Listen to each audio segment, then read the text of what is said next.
Welcome back to the Personal Process Podcast with your host, Parham Melmi, and my amazing guest for today is David Kings. Now, before we go on and ask David what he's about, what he's done, and kind of like the big picture of who he is and kind of the processes in between, David is an e-commerce king, as his last name would kind of, show. He has a very fantastic story, and I think without getting really into it, he's just going to put it out there. He's an absolute legend. And we're going to get into like what he came from, what he is now, and kind of his whole process and that. So thanks so much for being on the show, David. How are you?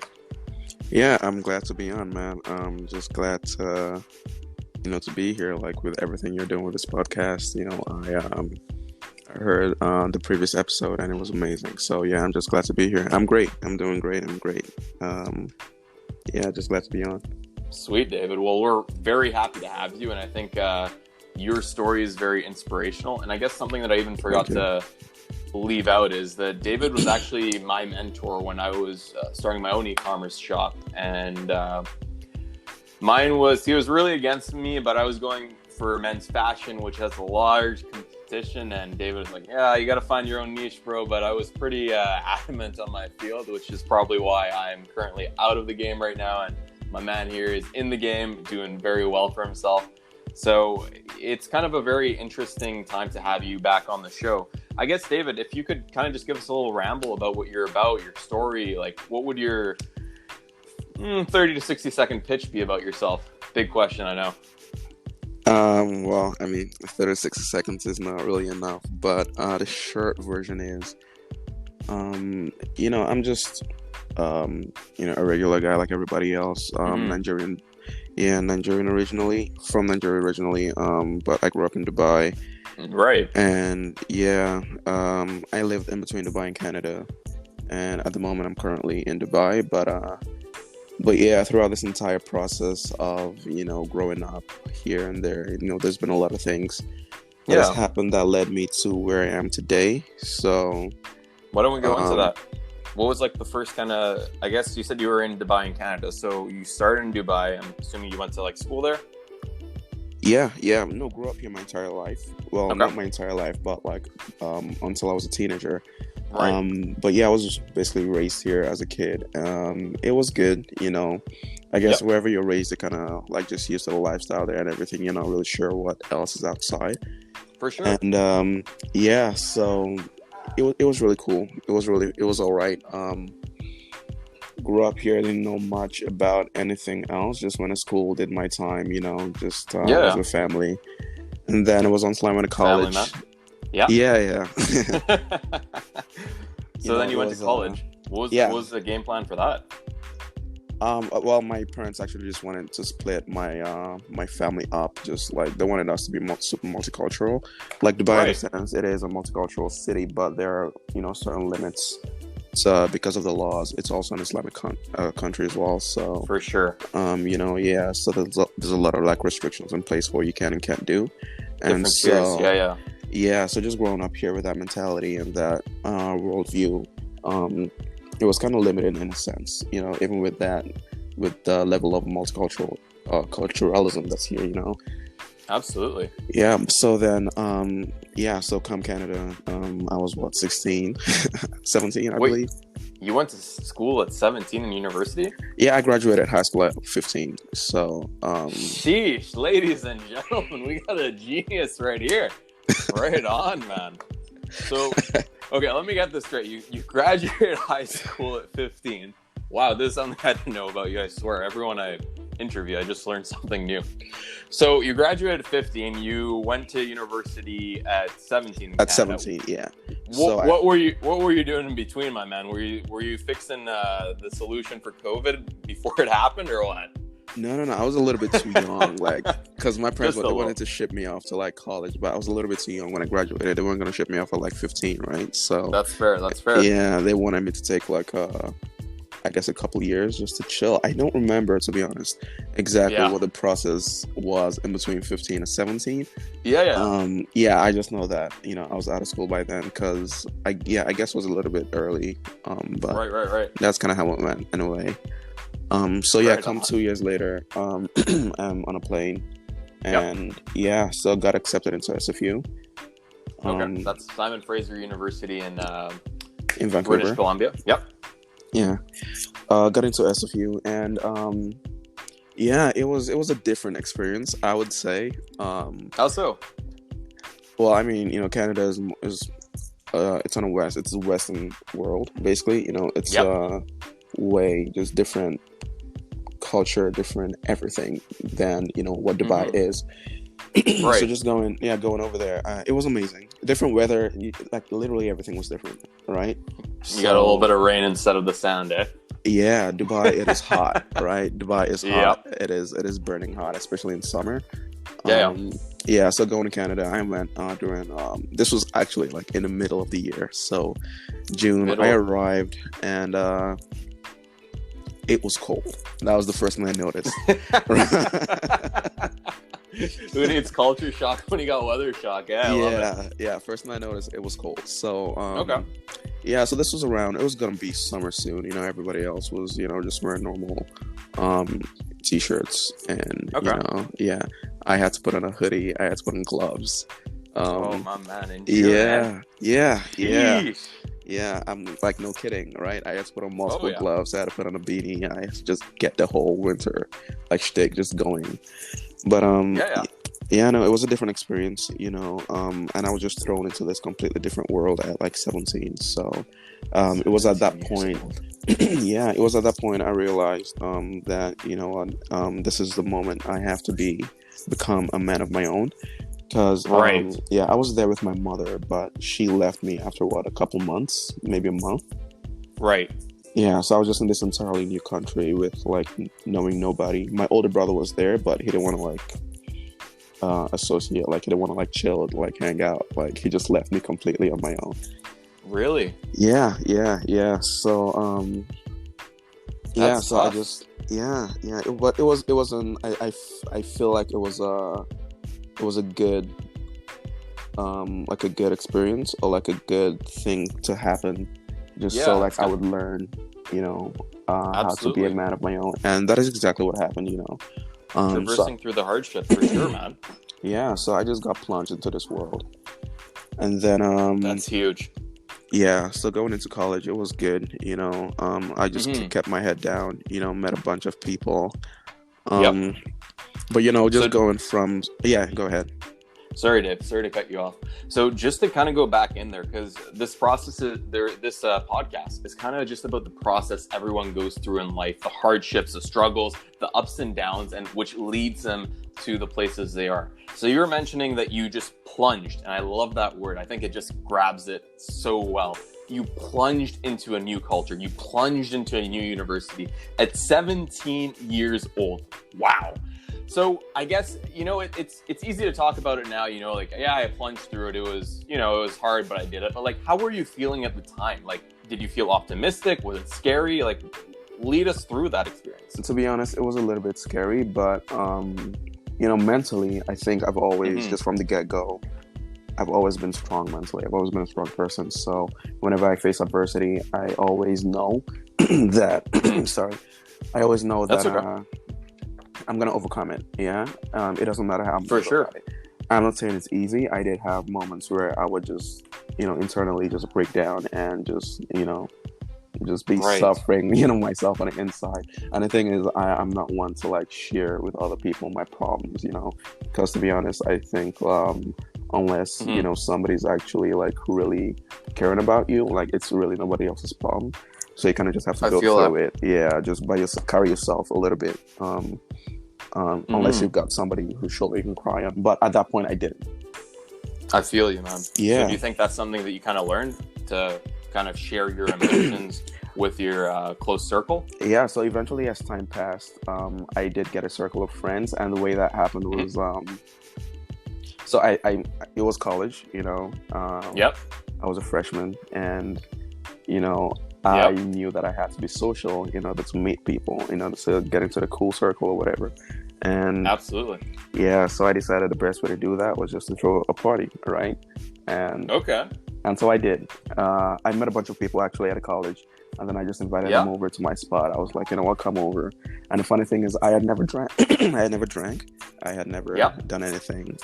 So Yep. I would invite a bunch of people over to my spot, and then I would just throw a bunch of parties. Everybody else would be drinking. I would just be chilling, but interacting, just grow my social circle. For sure.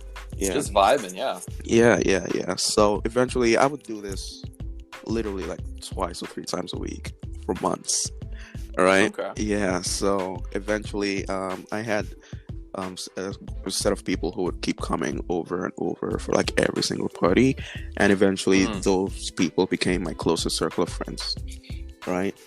And so now while these people loved to party, they were also smart, right? They also had connections to other people, right? Yeah, so it was a good way for me to just expand my social circle and network. Not just not just with like people who love to party or whatever, but like the smart kids, the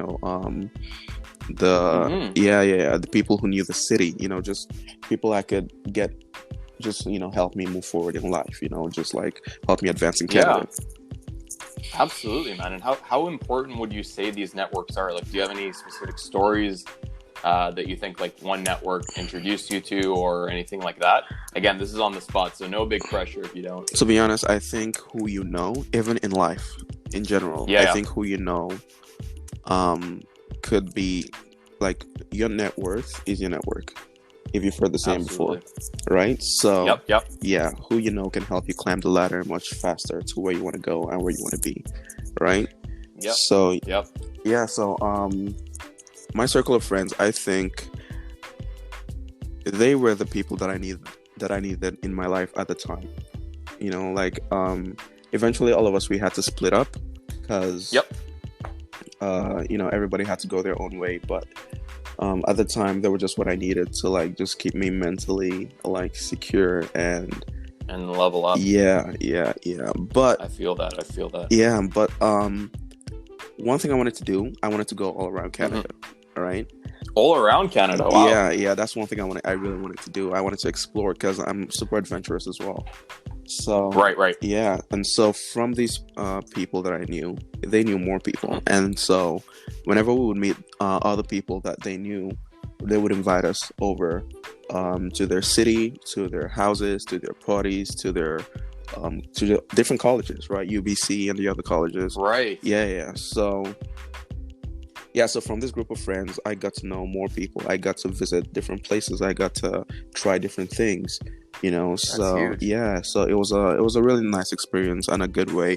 By the way, this process took months. It wasn't just like over the span of a week, right? It took months, but Oh man.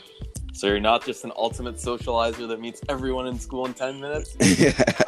Dude, you're letting us down. Yeah. But it was it was a good experience. It was nice. But yeah, so for the most part, I settled in Canada. Just kept studying. But 2 years into college, I had to drop out. What happened there? Another adversity. So at this point, because I was getting funded by my parents completely 100%, right? I was 17. I didn't have a job or anything. Right. And you're an international student, so you're paying. I was paying. You were selling your liver and kidney to get to school. Exactly, right? Yeah. So my parents, and they were doing good for the most part before I traveled. Yep. And then you never know how life is gonna go. So 2 years in, I believe it was 2 years. We kind of hit this, like just this iceberg in life, dark right? point. And so absolutely, man. And I mean, you were only 17, like you're in a new country, and you're an international student, obviously. And for those that don't know, international students, even I think it's Simon Fraser. I don't know if you remember yourself, Dave, but I think what I've heard is like even $10,000 a semester, and there's 3 semesters at Simon Fraser University, so 30 grand a year just to go to school, not including food, not including housing, and just not even including social life expenses. Yeah, I think it was actually even more expensive than $10,000. You're kidding, It was a little bit more. Yeah. It was because I remember I had to pay 30-something thousand a year, and this was just tuition costs, right? Right. So yeah, everything else, housing and food and just like textbooks and all that stuff. That's crazy. Yeah, that was extra, right? Right. Yeah, so my parents, they struggled a lot. They struggled a lot, and no, that's fair.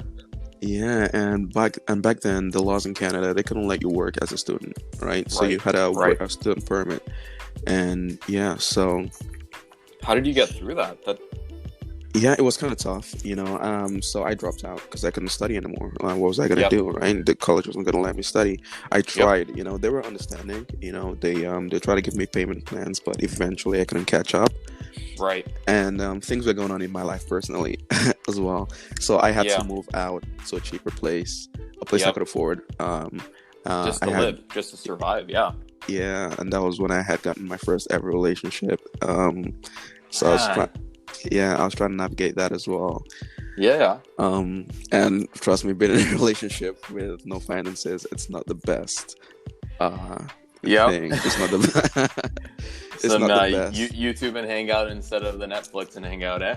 Yeah, Saving that money. Yeah, we go to the park a lot. My man, that sounds like my COVID life right now. Yeah, a lot of visits to the park. So yeah, there was that. Yep. Oh, you should see this park. It's new. We haven't been there before. Yeah. Oh, it was a lot of walking, luckily, what I do like about Vancouver is that it's a beautiful city to walk. I gotta give it that. That's true. That's true. It's a Take beautiful out the city rain. to go. It's a money. For Yeah, bike riding, it really got me into like the adventurous spirit, to be honest, hiking and everything, so man. yeah. So I really got to appreciate, just the simple things, For sure. But yeah, so eventually, I figured out that I had to get a source of income, right? Yes. And so, now I had to get a job. Yes. And at this point, I didn't really care about the laws, all right? Okay.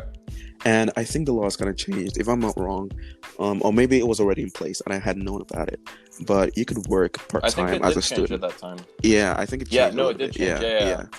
So you could work part-time as a student, I think 20 hours or whatever. And so you could get a social security number and all that. Yep. And so, so that's what I did. I got my social security. I went down to wherever to get it. I got it. Yep. And then I applied for the first job I ever got was at an electronics store selling TVs. Yeah. Man. So, no, it was a cool job. That was the first time I realized I had to stand for 8 hours a day. Just how was that? Well, I was fit. I was going to the gym, so it wasn't the worst. It wasn't the worst. Yeah. Yeah, I dealt with it like a champ. But beauty. Yeah. But it was cool. I got a little bit of a sales experience. I had to sell TVs. Yeah. That was the first, by the way, experience I had in sales. Yes. Yeah? So just convincing somebody, hey, you got to buy this for this reason, right? These are the benefits and these are the features and all that stuff. I was on the best, of course, ever. Like, I was okay. I was decent. Yeah. But eventually I got fired from that job. What? Yeah. What happened? The boss man, I'm not sure what happened. He used to smoke weed a lot, and there was a day he caught me like having a little bit of a extended lunch break, and he flipped out on me, and he was just like, yo, I don't want you, why are you taking such long breaks and everything like that? I just told him, I was like, because the shop is empty, like nobody's here. It was a slow day, but he wasn't having it. Yeah, he wasn't having it, and eventually I wasn't having it. And I just left. Yeah. Man, yeah. I feel that. Yeah. So, like, what did that teach you about, I guess, what you value in life, or like? No, one thing I learned was that you're always at the mercy of somebody when you're working for them. Right. And I didn't like that at all. But I had no choice.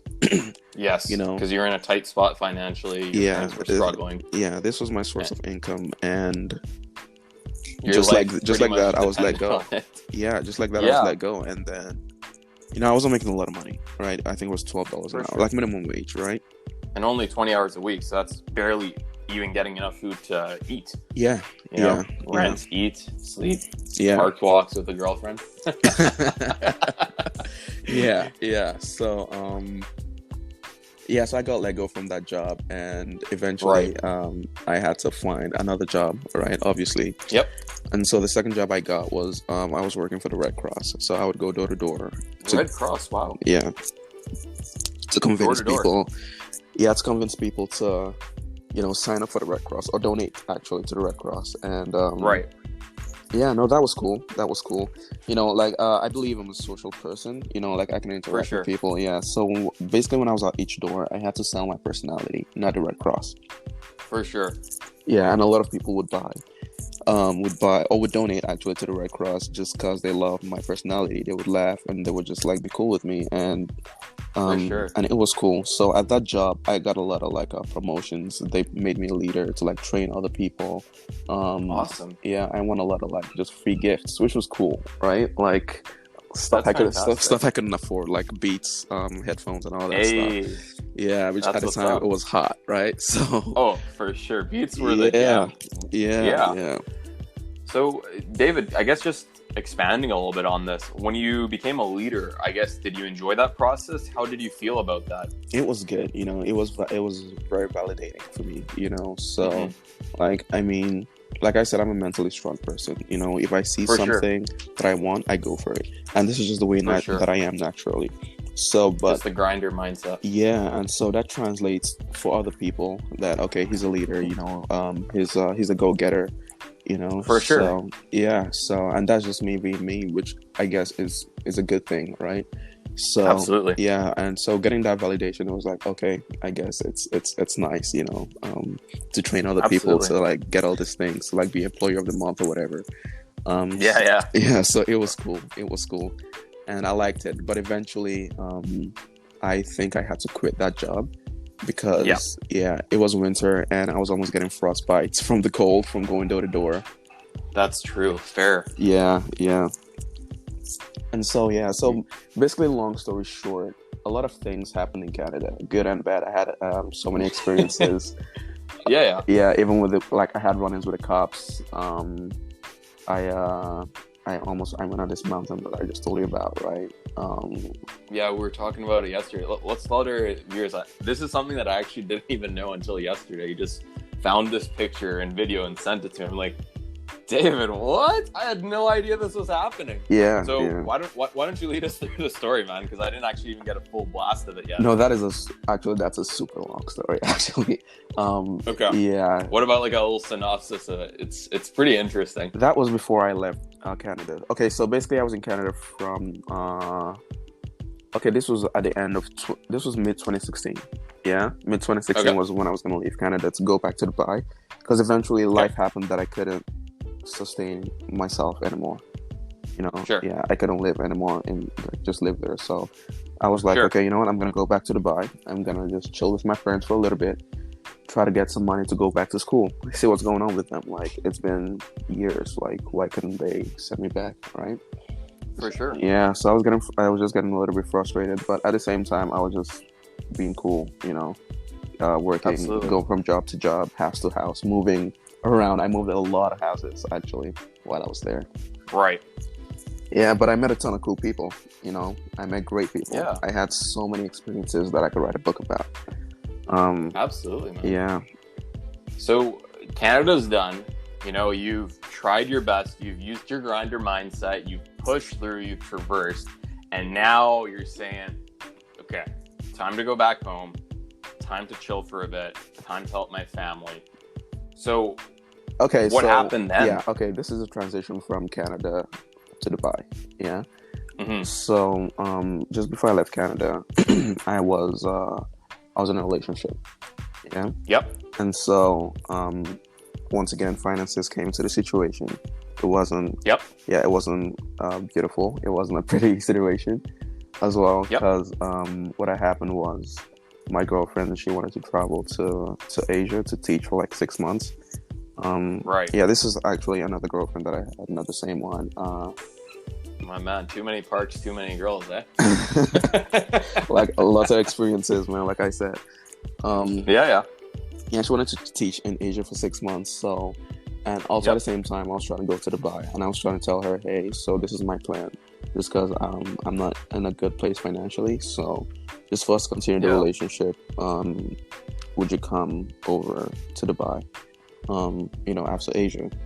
And so we kind of talked about it, but in the end, it just didn't work out because, for sure, yeah.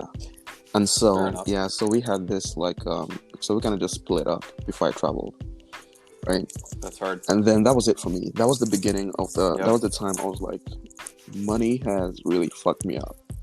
Sorry to use that word. Yep. Money has really money has really messed me up bad. Absolutely. And I was just like, I was just thinking, I was in my room, and I was just down. Yep. I was really just down. I was like, I got no money. Like, what am I going to do? All right. Yep. And, okay, so now, like I said, I used to go to the gym a lot. Yep. Okay, so now, because I go to the gym a lot, I was all about bodybuilding. I was all about fitness. So now, I went on bodybuilding.com. I would go there all the time. All right. They had a forum, like a forum of just like bodybuilders. And I would go there for years, but just to see random posts about bodybuilders and like just what guys are talking about, like just shooting the shit. Yeah. But then that day that I was frustrated, I decided for the first time ever to check out the finance section of bodybuilding.com. Right. Interesting. Yeah. So I opened that for the first time. That day I was heartbroken. I think I was crying a little bit. I was just like sad and depressed, So I decided to just check out the finance section, and so I checked it out, and so I saw this thread. It was on like the first page, and the caption or the title, it said, "Ask a guy who only works 4 hours a week anything." Wow. Yeah. So I opened it. I was curious. I opened it, and it was just somebody bragging about money, right? Like, so you're depressed and you're looking at pages that people are bragging about money when you're struggling financially and you're not in the best state. So I was like, glutton for punishment. I love it. Let's go. And like at that time, the job I was doing, because I had to raise money even just to fly back to Dubai, and the job I was doing, I had to scrub the floor with a toothbrush. Like, that was my job. Wow. I would go, and it was a construction building, and so they would just give me a toothbrush and like, go scrub the paint off the floor with this toothbrush. Get on your knees and scrub the paint. Yeah. So that was my job. How'd that make you feel? How do you think it made me feel? That's. But one thing is that whenever I'm in like crappy situations, I always look on the bright side. So that's what keeps me like just optimistic and going, right? So even while I was like scrubbing the floor with a toothbrush, I was like, okay, but this is a really beautiful apartment. Like, I would love to live here, right? I was just like taking it in. I was not even minding, like I was on my knees doing any of that. I was just like taking in the beauty of the apartment that I was just scrubbing in. I was like, this is an amazing place, right? So so I liked going to the job, right? Just so I could like be in that place, right? It was better than where I lived, so I liked going there. So that's so. I'm just gonna stop you quickly just to add in this interjection right here. It's really interesting that you mentioned that, because a lot of people in your situation, they would not be thrilled to do that. They'd be like, oh, I have to go do this. This person, my girlfriend broke up with me. Oh, I'm struggling financially. But it's interesting. You were doing all of this and you were in such a weird spot, and you still were like, wow, this is the place that I want to live in. Wow, this is awesome. Yeah. And you're really just, like trusting the process, like from the core. I mean, I think that's what this podcast is about. You're like, this is where I want to live. This is what I want to work into. And, I'm here right now, but I'm not even going to pay mind to like the struggles I'm in. Yeah, I might not feel the best doing it, but like, I'm going to get here. Yeah. And would I be right in saying that you kind of harnessed this energy and use that to propel you forward, David? Yeah, definitely 100%, because it was it's also your drive, like everything in life, I believe it's how you look at it. It's your outlook on it, right? Absolutely. Yeah, so like obviously I'm not saying like, like whatever situation you can just be like, okay, this is the bright side of it. No. But you can't, it's like it's like how do I put it in words? It's the frame at which you look through. Yeah, but it's also like a workout. Like, you gotta flex that muscle, For sure. Yeah, like that's very true. You gotta like actively make yourself look on the bright side of things, so that would. Did you have any strategies about going through that? Like, did you meditate? No. No. Not at all. Right? Like, I'm not gonna cap. I'm not gonna say like I was meditating. I was like just taking 5 minutes every day. No. No yoga or anything like that. Yeah. Yeah. Okay. At first, like when I went to that job, I didn't like it, but then over time, you just trained yourself. I was like, okay, well, I could actually. I gotta do this. This is what is gonna pay for my trip. I'm doing it anyway.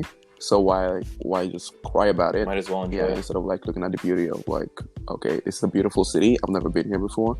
It's a beautiful apartment building. It's construction, So that's fantastic. Yeah. I was like, there's A&W, there's Burger King, like right next door. My man. Yeah. Hormone free. Exactly. Let's go. Like I was looking forward to the small things, because I would love lunch. I would love my burgers, my $5 burgers. I would love it all the time. Yeah.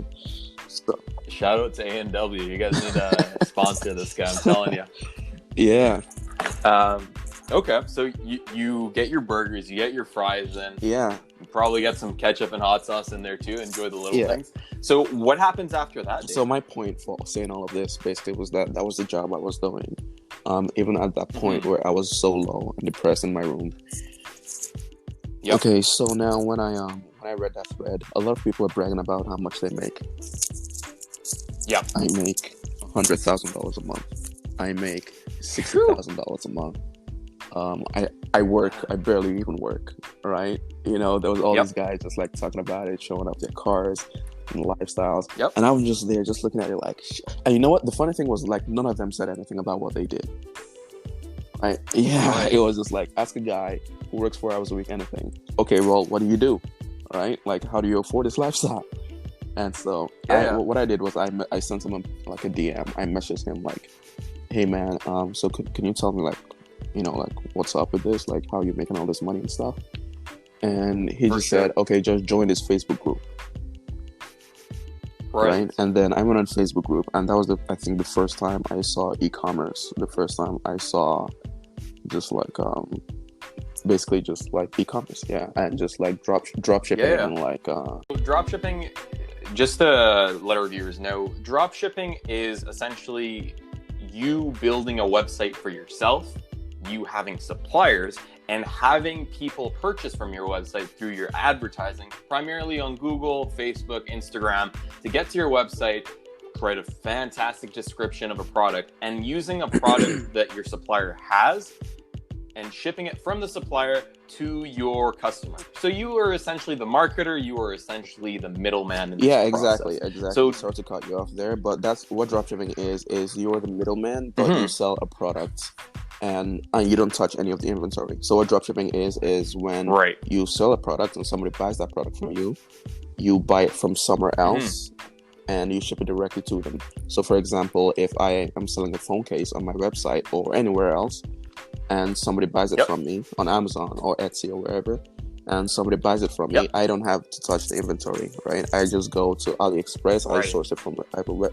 website, and I ship it directly to the customer. So that's dropshipping. Dropshipping, you're not touching any of the inventory.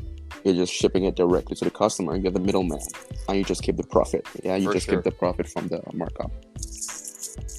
Absolutely. And when you started this, were you still in Canada? No. So when I was in Canada on my bed, and that was it. I just DM'd him. He told me to join the Facebook group. Join it. And you got it going. No. I didn't get anything going. I just joined the group, and then I was like, okay. I didn't do any research. I didn't know anything. I was just like, cool, right? Eventually, from my toothbrush on a floor job, I got enough money to fly. I got enough money for a ticket. Man, that is a title on the resume. Toothbrush on the floor job. Okay. All right, got enough money to fly back to Dubai. And when I came here, my main goal was to come here for like 3 months, assess the situation financially with my family, see how we can get me back to college. All right. I just wanted to go back to school. I wasn't trying to work. I wasn't trying to do anything. I just wanted to graduate university. So when I got back to Dubai, I saw that things were actually worse than I thought. Really? Yeah. We weren't even living in the place that I was living at the time before I traveled. we're living in a different place Yep. that, you know, wasn't really the best. And, you know, Yep. after a while, after a month or two, I realized, okay, it's likely not happening. So at Yeah. this point, I was like, which was another adversity. I was like, okay, I'm not trying to live here. I want to go back to my life, my friends, you know, everything Yep. yeah, Everything you created. because I was based in Canada. Like, that is my life. That's where I want to build and just move on, right? I came here Absolutely. for temporary visit just to see what's up. And turns Yeah. out we didn't even have anyone to send me back. So Man. yeah, Yeah. so it was a huge, like, just bummer and a change for me. And I was just like, okay, well, I gotta roll with the punches, all right? I'm not gonna cry about it. Absolutely. You gotta do what you gotta do, all right? Move on. So I was like, okay, I'm gonna get a job. And now I applied for a lot of jobs. I applied for maybe 60 jobs. And Wow. yeah, I didn't get one call back. Not a single. Wow. Yeah. So, and the reason is because, like, a lot of jobs in Dubai, they require you to be like a college graduate. Yeah. And I didn't have. Right. Yeah, I hadn't graduated. So yeah, so I got one call back, but it was a scam. It was from a scam company. Oh. Yeah. Oh my God. And so. Did you fall for it though, or? Yeah, I fell for it. Because they were the only ones that called me back. You know, so yeah, you were stressed out and you needed money, so they kind of just took that money. And so, you know what? Now I'm in my room again, and then I'm like, what am I gonna do? And then I remembered, right, that DM that I sent the guy. I remember that Facebook group, and I was like, you know what? Let me look into this a little bit more. Like, I'm at rock bottom. I got nothing else. Right, I had $300 in my bank account. Right, so I was like, okay, nobody's hiring me. What am I gonna do? Like, I got nothing. Right, so I didn't know anybody here. Right, and all my friends I had from, like, when I was a kid, they had all, like, traveled or, like, moved on. So so now I was just in my room. I had my laptop, I had my $300, and I had this Facebook group of not knowing what they did, not knowing what e-commerce was. Right. So I decided just to Google it, e-commerce, right? Yeah. What is it? And so that was the beginning. And so now this happened every single day, almost 24 hours, I would say. You know, like, if I wasn't sleeping or I wasn't eating, I was on my laptop researching. Now, this happened for months, every day for months. Yeah. Right. And I would build my own website on different platforms. Like, I would try Wix, I would try WooCommerce or whatever. And obviously it failed, right? Because I didn't know what I was doing. Right. I would watch a lot of YouTube videos, YouTube tutorials, and Yeah. And so I tried everything, and then eventually I found Shopify. Right. Yeah. And so I built the very first website, which is still up right now, actually. Right. All of my websites are still running. So I found Shopify, and then I built it on that platform because, you know, I was just doing more research, and everybody was talking about Shopify dropshipping, blah blah blah. And and you're just kind of trialing. And it took me 3 months. 3 months, every single day, hours a day, every single day, minus sleep. And during these 3 months, I got frustrated. I was losing money. I was crying. I was just lonely. I was just like, I was just down, right?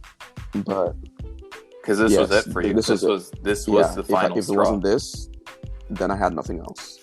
Like, you get me? Like, I was gonna make this work, or nothing was gonna work. Right? So, like, so I got into it, and I was doing it every day. And eventually it got to the point where that $300 was coming down to $0. So I spent everything in, like, I would try to market, I would try to sell, and nobody would buy from me because I sucked. All right, I didn't know how to do it, and nobody nobody wanted to help me. Right, you would message with 1,000 people, and nobody has your time, right? Nobody wants to get into it.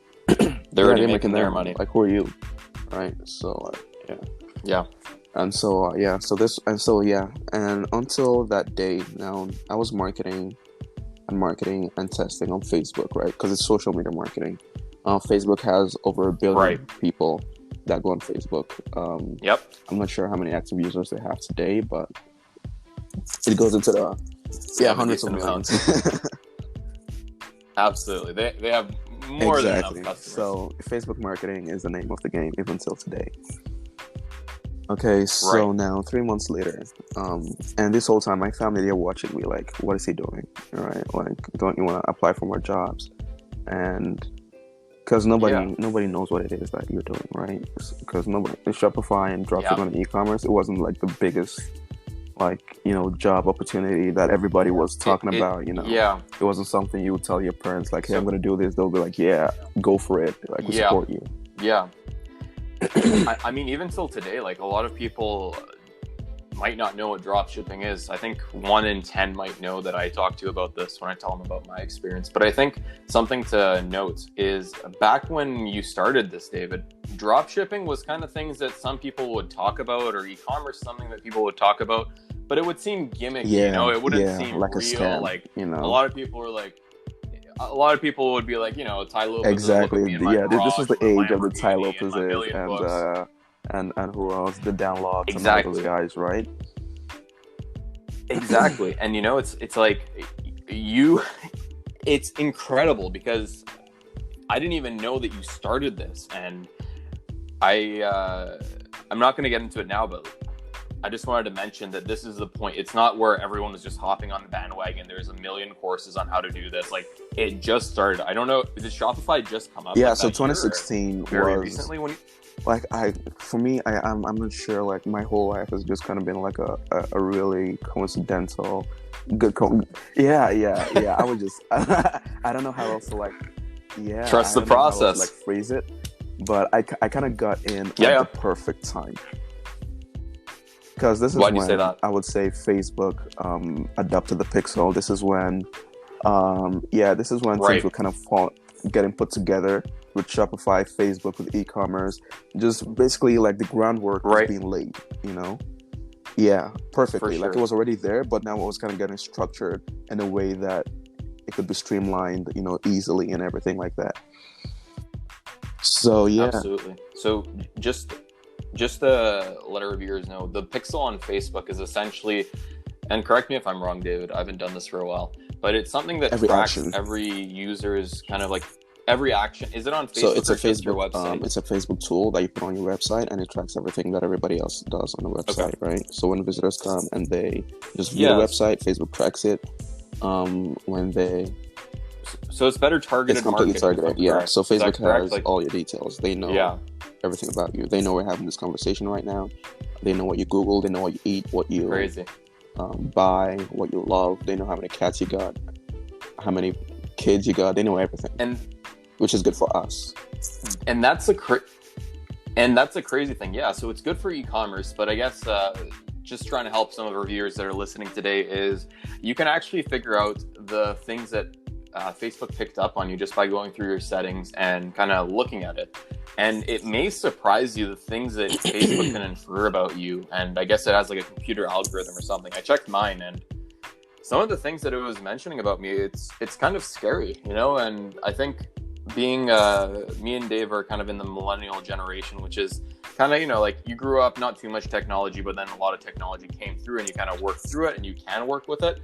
But the generation right after us, Generation Z, they kind of lived with technology. So, like, having targeted ads and all that may not be that weird for them. But I don't know if I can speak for you, Dave, but like, it's a little bit awesome. Yeah, for the older generation, it's kind of like a disadvantage rather than an advantage.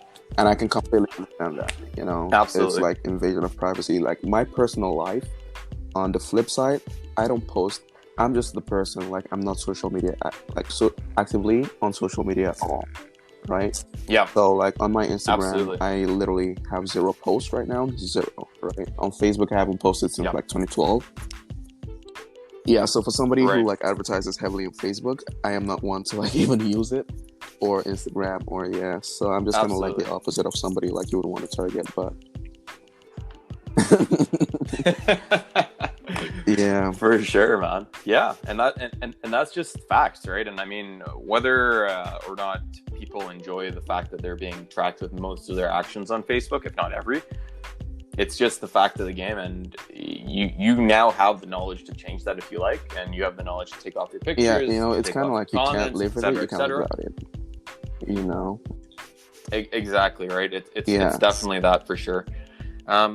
Okay, so sorry, this was a very long tangent, but I actually enjoyed it. So David, kind of just coming back, so you tried the Shopify, and then you got in at the best times, incidental. Yeah. And so the day that so this was the final day. I was going to run out of money. Yeah, $300. And I tried everything and nothing worked. Yep. And so this was the last day, my last buck. I just put it in Facebook and I was like, if this product sells, it sells. If it doesn't sell, I'm going to have to like ask for money from my brother. My older brother was still in Canada. I was like, you know what, I'm going to hit him up, see what he can give me. Because nobody knew what I was doing. Yeah, if my friends could, right? I was like, I'm gonna have to keep looking for a job, you know? Yeah. You're gonna have to do something. Because then I would be out of money completely. So this was my money I put into this, you know? Yep. So absolutely. So now, so what happened? Right, as I was sleeping in the middle of the night, right? I heard that sound, right? That beautiful, sweet sound of the first sale, right? Which is a cha-ching, right? Try to give so us whenever whenever you make a sale on Shopify, you gotta like hit cha-ching, right? So yeah, this was the first. Right. Like I was just sleeping, and in the middle of the night, I heard the cha-ching, right? And I thought I was dreaming, obviously, right?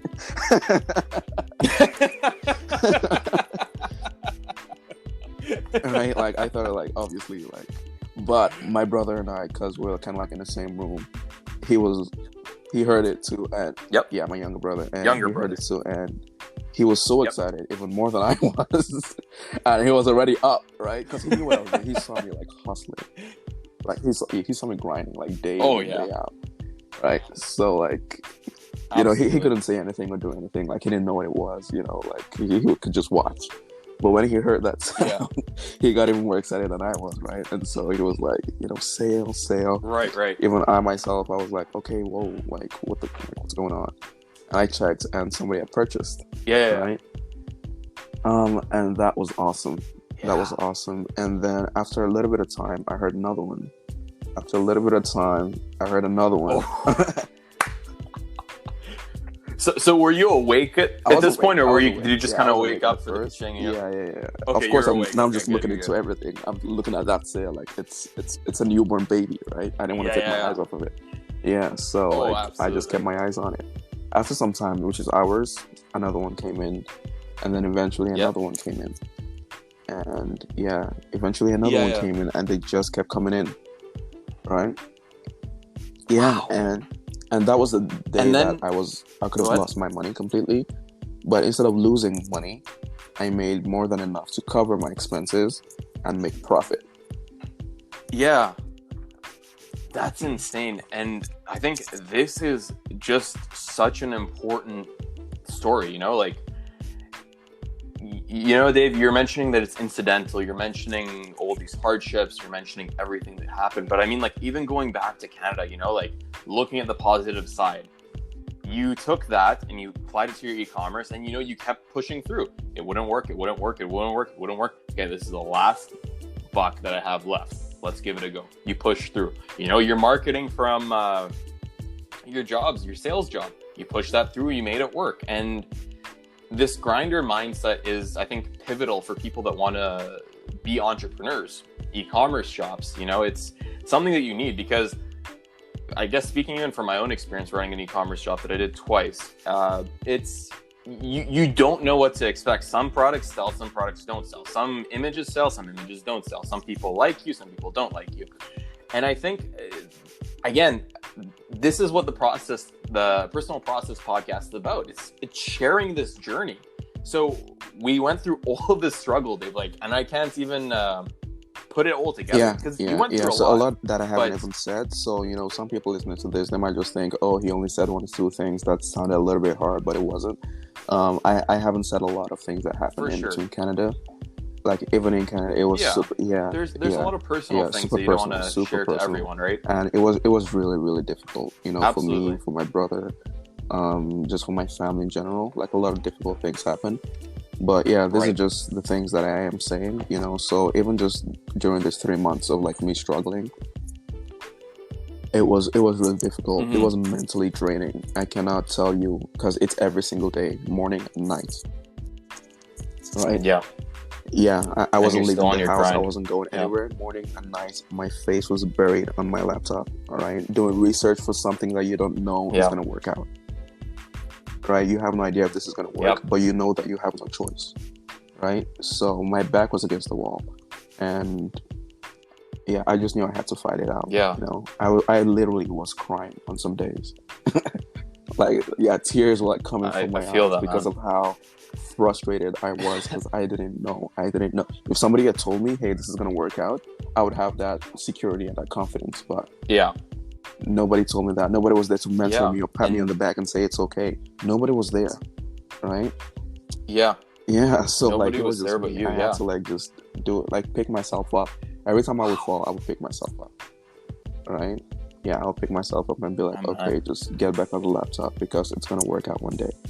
You know, I would tell myself this, right? You know, and so it was on that last day of the money that that the sales started to come in, and so yeah, that was the moment that everything changed. You know, right? And even on the last day of the money, did you even no go that negative, last day that was the day I made a profit, because I covered the expenses that I had, which was the marketing and the cost of goods, and I made a little bit of money. It wasn't a lot, maybe like $100 or something. Hey, that's 1/3 of what you started with, so and you figured it out finally. Like I had more money to put in, you know, into the business, right? So I put in more money, and I got back more the next day, right? And so I just continued to do that, and I got back more, right? And so it kind of just like worked out like that month. Like everything was just like cool. Like that first month, that was when I made like $11,000. This was revenue, not profit, right? But that was the most money I had ever seen in my entire life. Like $11,000. Like, come on! And I made this by myself. I was just like, whoa! Like, is this real? Like, you know? That's crazy. So yeah, $11,000 came in that month, and then I had a decent amount of profit. I would say like maybe 3,000, right? And I was like, I'm gonna throw it all back into the business. You know. Might as well. And so like go ahead. Go ahead. Okay, so the next month I did the same thing, and then this month it was 30,000 that came in. Yeah, in revenue. Jeez. And I was just the whole time I'm just like starstruck, right? Yeah, I'm just like, there's no way this is happening. Like, is this actually like happening? Right? And then the next month I think it was 60,000. Yeah. Man. Right? And everyone listening, this isn't a year. Yeah, this is $60,000 in a month. Okay, so $60,000 a month is $2,000 a day on average, just to get the size of the magazine. No, this How old time were you I at think this I was point? like 19, 20, 21, maybe 21. Yeah. And so out of that 60,000, I would keep like 15, 20,000. And that kind of happened quickly. So like from $300 in 2 months, I now had like more than $20,000 in my bank. I was 21 at the time, I believe, if I'm not wrong. Around 21 years old, yeah. That's crazy.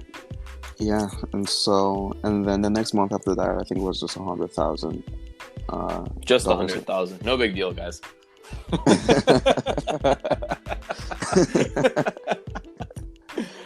It was 100,000 in a month, and then at this time I was just like, okay, you know, I was past the mind blown stage, you know. I was just like, okay, it's working. You know, it's working. Yeah. I'm seeing you'd hope so. If you're getting $100,000 and it's not working, I'd probably get everyone to jump in that. Yeah. This was revenue. I wasn't keeping the entire $100,000. I was keeping maybe like 30 at that time. That's okay. 30% profit margin is definitely something to be proud about. Yeah. So now everybody my entire family, and just like everybody I knew, right? Because I was kind of posting this on like Snapchat. Yeah. I was just like, whoa, like guys, like what the fuck, right? Absolutely. And I think I was actually one of the people. I think you posted one on Instagram too, and it might have been that $11,000 one that you were mentioning, I think. And I remember seeing that, and I remember seeing all these videos on YouTube about like the scam about e-commerce, the scam about Shopify, and all this. Because again, back in the day when you were starting this, no one actually knew anyone that did this. They just knew all those YouTube people coming in your advertisements saying, you want to be rich, you want to work for 2 hours a week, you want to just sit on the beach in Vietnam, drinking a mojito and have a good time, do e-commerce. And I saw that, and I saw you did it, and I'm just like, I was very interested and suspicious at the same time, like, oh, is this guy doing this for real, or is he like one of those YouTube guys? So it was just a moment for me that I'm just like, wow, you know, this guy's doing it. I know this guy, he's doing it, like, wow. And yeah. I got a lot of messages. Right. Oh, I got a lot of people just messaging like, yo, whoa, like what's going on? Like what are you doing? You trying to take me out to the park anymore? Yeah, like, is this real? Yeah. Oh no, girls are girls, different girls like whatever. Oh yeah. Yeah. So but I just kept my head down. I kept working. Right. Yeah. The only mistake I made was I didn't save the money that I was making. So I was kind of just because if you remember, I told you my family was kind of in a rut. Yep. So most of the money that was coming, I was just kind of paying up all the bills. Yep. You're helping out your family. Yeah, exactly. You know, we're moving to a new house and all that stuff, right? Yep. So yeah, I just kind of had to like make sure we were good, right? Yep. Which wasn't bad, but at the same time, I realized, you know, if I had invested a lot of that money, it could have appreciated a lot more, you know, even today. But that's completely fine. You know, we're still, you know, making it right now. Absolutely. Yeah. But so yeah, that's just kind of how the whole thing happened with like e-commerce and dropshipping, and you know, like from there, the rest is basically just history. It just kind of kept going up and up and up. We hit $1 million, we hit $2 million, we hit $3 million. So this is news to me. Yeah, that's just insane. So again, it's just about trusting the process. You know, Dave, you went through a lot.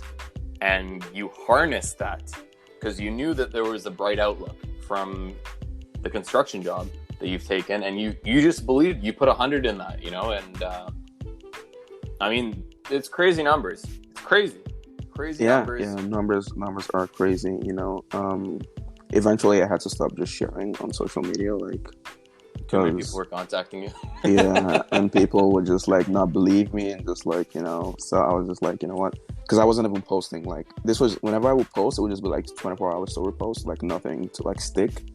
Yeah. So I decided, you know what, since I don't post anything on my wall anyway, like there's no point, like just with this 24-hour post, you know, like I'm not trying to flex or whatever, so just forget about it.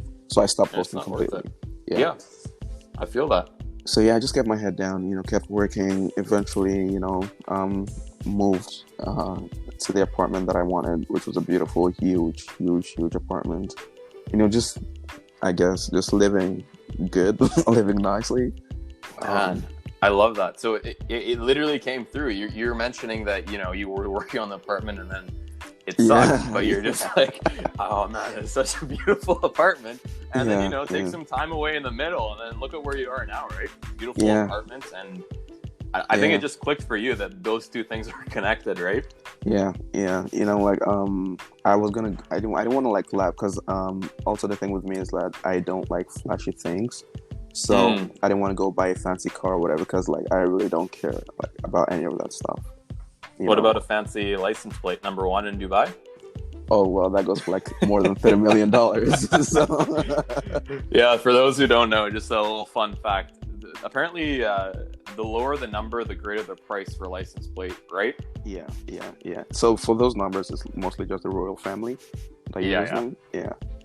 That's insane. Yeah, that their royalty and the numbers are royalty as well. So so I didn't want to buy any of the flashy stuff. So my dad, once I got my driver's license, my dad just like got me like a low key car. So I just keep for the most part, even till today, I just keep my head down, right? Like I am building for the future, you know. Absolutely. Well, at least at the very least, I know that if I have to go out with friends, or if I want to travel or do any of this, I wouldn't have to worry about like if I'm gonna have the money to like sustain myself or whatever. Right? You got that money. Yeah, so I know that it's cool, right? So I can do what I want, which is I guess, you know, the bare minimum of like financial security, you know. So, absolutely. Yeah, just being able to do what you want when you want to. And I don't work for anybody, and nobody can tell me, hey, why are you taking extended lunch breaks, or why are you doing this, or why are you doing that? So at this point, hey. Yeah, go ahead. Yeah, go ahead. Yeah, at this point, I have people that I have hired, right? So I have like a lot of staff working, you know, on the backlog behind the scenes, just getting the orders shipped out the field. I've got the manufacturers, I've got all of that, you know, in motion. So, it is still a grind. You know, I'm not gonna just sit here and say I'm doing nothing and working 4 hours a week. No, it is still a grind, you know, to sustain and keep the money and the flow coming in. But absolutely. Yeah, no, but so far it's been pretty, you know, and just taking it easy, chilling.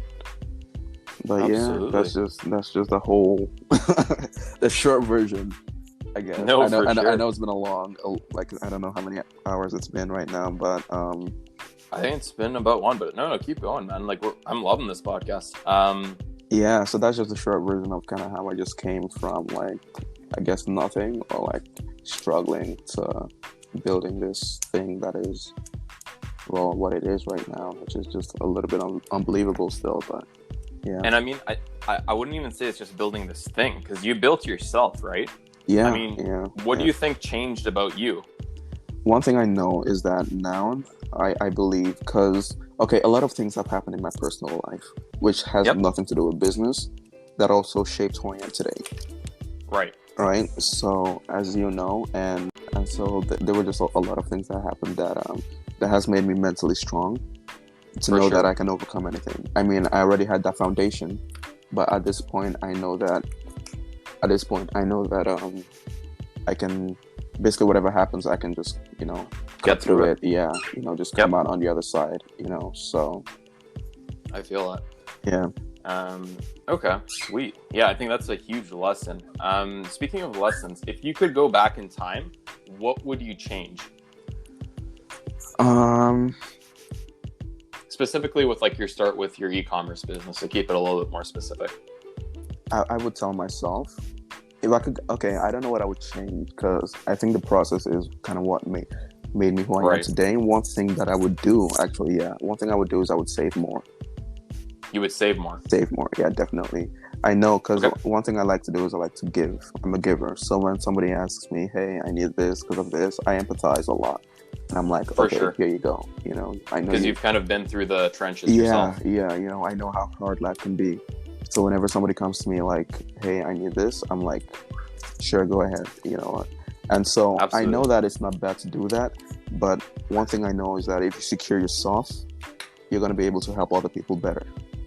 Absolutely. Exactly. So right now, what I'm trying to do is I want to build to the point where I'm completely secure, where I know that I can keep on giving and giving as much as I want to, you know, as how I want to, knowing that it's not gonna, you know, run out one day. You know, I got passive income coming in, just like secure myself, you know, in different streams of income to help as many people as I can, you know. Absolutely. And I think that's a really good segue, because David, you were mentioning that you started some mentorships to get that alternative source of income. How's that going? So yeah, it is going. It's definitely going. Pre-COVID, I had partnered up with a friend of mine, and basically what he would do was he would bring me students, because I was way too busy with my business to like acquire students. So, and I didn't want to teach, right? Because I had the knowledge, I had the skill set. I had everything basically to empower somebody and to empower another person to begin and start their own business. But change their life, right? Change their life, really. Yeah. Because that's what happened with yours. Exactly. And I knew that if I did have students, I could, you know, create the time to teach them and coach them But just to acquire the students, I just wasn't. You didn't have the time. Exactly. I just didn't have the time to like put out a course or a video like, hey, I'm doing this. So I did partner up with a friend of mine. He said, because I did get a lot of requests, actually. I was getting a lot of requests, but they were not from Dubai. And the friend of mine, he was like, he knew people who were here and who wanted to start a business in e-commerce and drop shipping. And so, yeah, we partnered up, and he told me, hey, I'll bring the students, you teach them, you get them going, and yeah, we can see how we can just make it work. We can change their lives, and we can also make a living from it. And I was like, cool. Sweet. Yeah, so we did that. We got a bunch of students, actually. Like, he brought me a bunch of people, and yeah, I will coach them. And yeah, so far it's been going good. I actually helped even a friend of mine, a couple of friends of mine in the UK. Me included. Yeah, you as well. Yeah, a friend of mine in the UK, he got his going. You know, he's traveling all around Europe right now. You know, like that's crazy. Yeah, hopefully not during COVID, but no, this was pre-COVID. But okay, he is so grateful. Like, you know, whenever I talk to him, he's just always grateful. Because it's life changing. You know, it's going from working a job or like just being stuck on the 9 to 5 to completely doing whatever you want, however you want, whenever you want. You know. Absolutely. So, yeah, and I get it, because looking back, I am so grateful that I went into the finance section of bodybuilding that day, because if I hadn't, no, really, because if I hadn't, I would be here. So I am super grateful to the person who posted that thread. I'm super grateful to him taking me to the Facebook group, you know. So, and I will always be for the rest of my life, because it was the spark that got everything. You know, it was a catalyst, yeah, exactly. It never would have happened if you weren't angered that day to go to the finance section of bodybuilding.com, which exists, by the way. It's crazy. I wouldn't even think that they would throw that into bodybuilding, but I guess, you know what? It saved your life. The forum had a lot of things, but it really helped you. Yeah, the forum has a lot of things there, but that's crazy. Yeah, that's the entire story, I guess. Until just where we are today, you know, it's basically just building for the most part. Yeah. So, David, if we have some viewers that want to check out your mentorship program, how would they best get in contact with you? Do you have an email or anything like that? Well, I haven't set up a full course or full website yet, but if people don't want to get in touch with me for coaching or to learn, you can just DM me on my Instagram, and I will get back to you at my earliest convenience, and we can talk and see how we can figure out a schedule to work together. Yeah. So what's your Instagram handle? Oh, so it is Dave Kings, DAVE and Kings. My last name Kings, but with a Z at the end, not an S. So Dave, DAVE KINGZ. Just for the swag, I love it. So I guess, David, we're probably going to shut it down pretty soon. Is there anything that you think you'd like to speak on before we do that?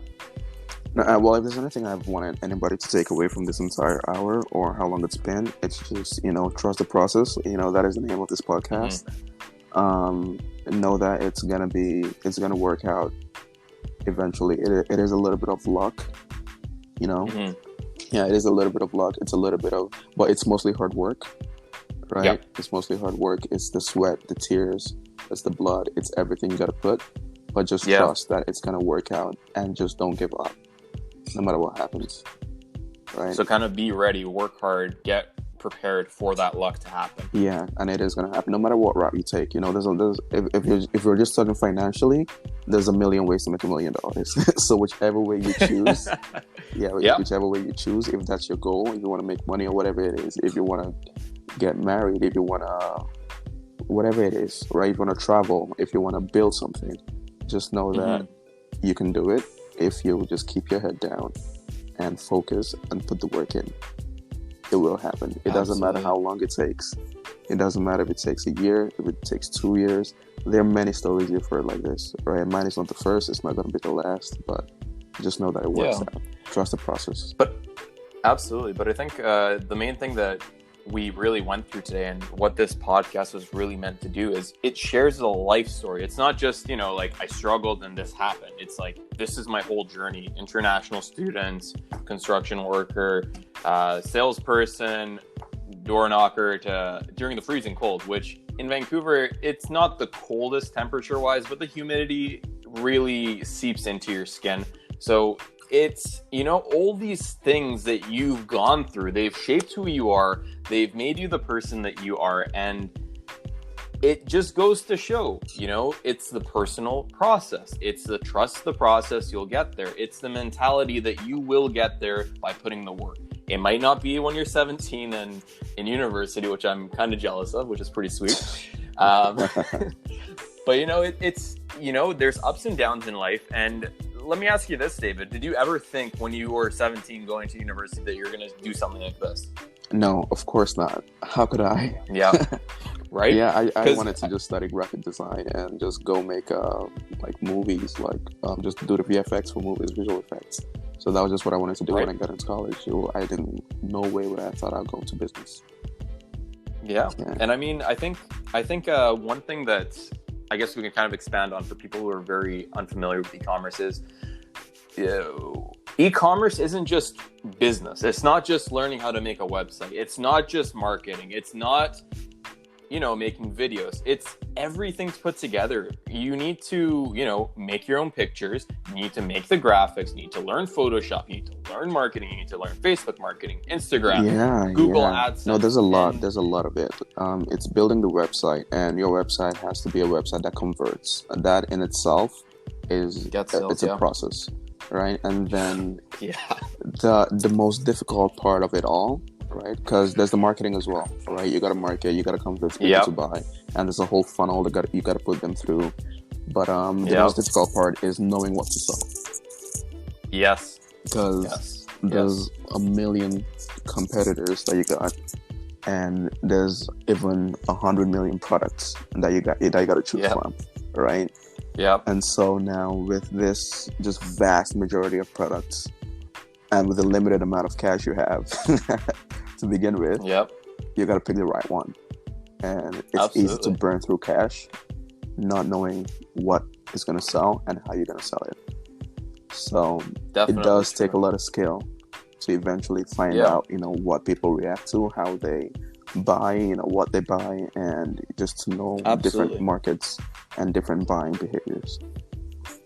Absolutely. And I think just to kind of add on to that, I honestly would recommend e-commerce to everyone, especially if you're at a young age. And Dave, feel free to chime in at any time, but you really explore so many different avenues. And, a lot of people, especially when they're young, I keep hearing, I don't know what I want to do in my life. I don't know who I am. I don't know what I'm about.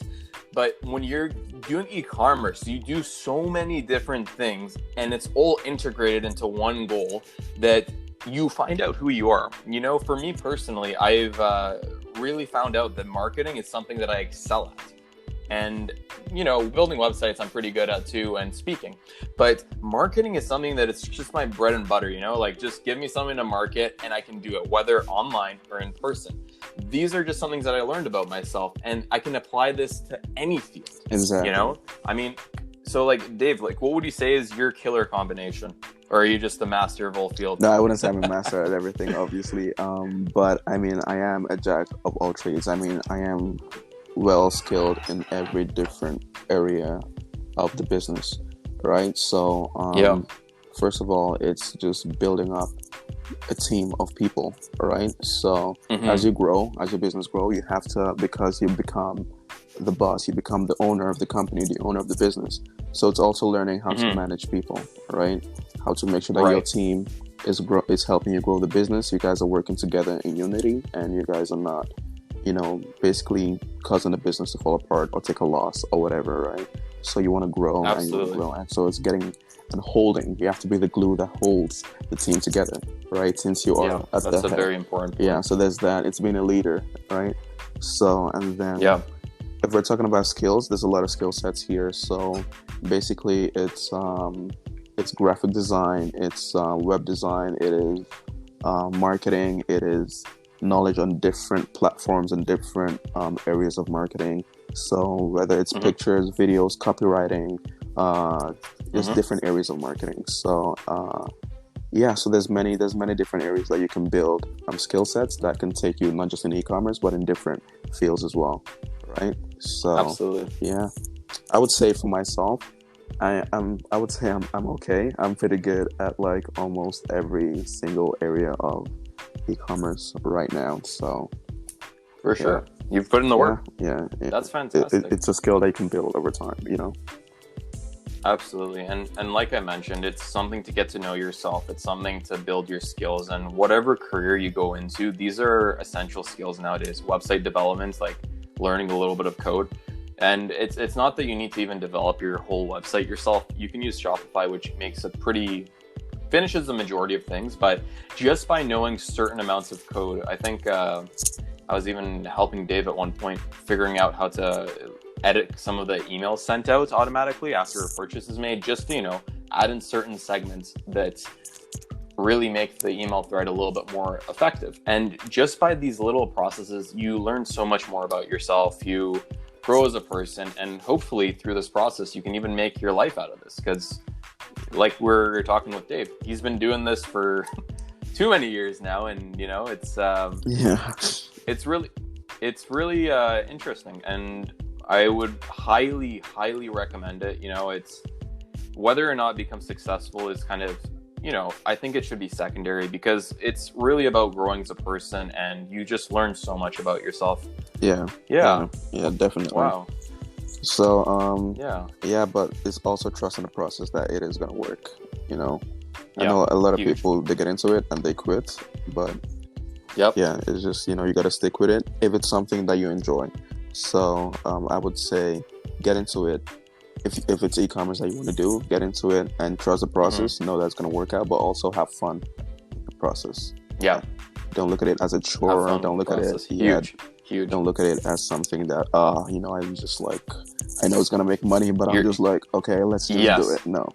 So in those 3 months that I was working at first, like, it was frustrating at times, but for the most part, I love being on my laptop, like I've always been on my laptop, even for graphic design or visual effects or whatever I want to do. It was always going to be on a computer or laptop anyway. So I just loved it. And so even till today, I love it, That's huge. Yeah. And I think you just hit the nail on the head with a hammer on that one, Dave. Yeah. And one thing that I wanted to share just quickly about that, whether or not you do this e-commerce or anything in life, I learned this from my psychology course, but essentially the further away a reward is in your life, the less value it's going to be for you, and the less likely you are to pursue that goal. For example, if you're doing e-commerce and you're just looking at the $10 million that you're going to make in 6 years, and you're saying it's going to be like Dave, it's not going to really propel you forward or give you that drive, which would lead you to, just cancel and say, whatever, it's not for me. But if you listen to Dave's advice and you say, you know what, every day is going to be fun. Every day I'm going to be learning something new, and you're going to enjoy yourself. There's a minimal delay, and that's going to exponentially increase your chance of actually sticking with it. And this is a huge point, whatever facet you go into. So I think that's pretty much all I can say. Is there anything else, Dave? I think that's pretty much it. I think there's a lot to take away from everything we've said. Huge. So huge it podcast. is might be a bit of information overload, but for sure. I just hope like one or two things does stick with whoever does listen to this. Oh, I think there's going to be a lot. Yeah, I think first of all, like, thank you so much, Dave, for coming through. You were one of the people that I was really looking forward to share, because even though I didn't know some of the things we talked about in this process podcast here, we knew that you had your struggles, but you literally turned that into energy that propelled you forward like a jet, right? And I think I just want to inspire our viewers, because it's so easy to say, hey, I'm going to be working this 9 to 5 as a janitor or a construction worker, or what was that joke that you said, like a toothbrush cleaner? Scrubbing the floor with a toothbrush. Man, it's like I want to give people the energy, because when I saw you do it, that's what gave me the energy to go and try e-commerce. And I'm hoping that just through these stories, we can share this with other people and it can propel them to, start that podcast, start that e-commerce business, get some help from David. I mean, why not, right? Decrease the learning curve. Yeah. And David's a cool guy, as you can notice from this podcast. So I would highly recommend that if you have the time. And, it's just really just showing people that it can be done. It can be done. Is it difficult? Yes. If you've gone through tragedies, does it suck? Yes. But you can make that difference. And I'm very happy to go through this podcast with you, Dave, because, you are kind of like what's that, archetype? I don't know if that's the right word for this, but for the type of image that I want this podcast to be. And it doesn't necessarily have to be making $10 million. And it could just be, you could have just been in that place where you just started your Shopify account, but just showing people its process and they can go down, they can go up. That's what makes a difference. Yeah. Really glad to be on as well. I'm glad I could just share a little bit, if at the very least to inspire somebody. It's going to mean a lot. It's going to mean Absolutely. a lot. I know how one thing or just any little thing can change a life entirely. And that has been my experience. And if I can do that for somebody else, why not? So yeah. Absolutely, Dave. So I think we'll cut it there. So thank you again. And thank you to all the viewers tuning into the Personal Process Podcast. We hope this has helped your development, has shown you a little bit about e-commerce, and has really, just inspired you to take initiative, try something new, and trust the process. Thank you very much, and we'll see you on the next episode.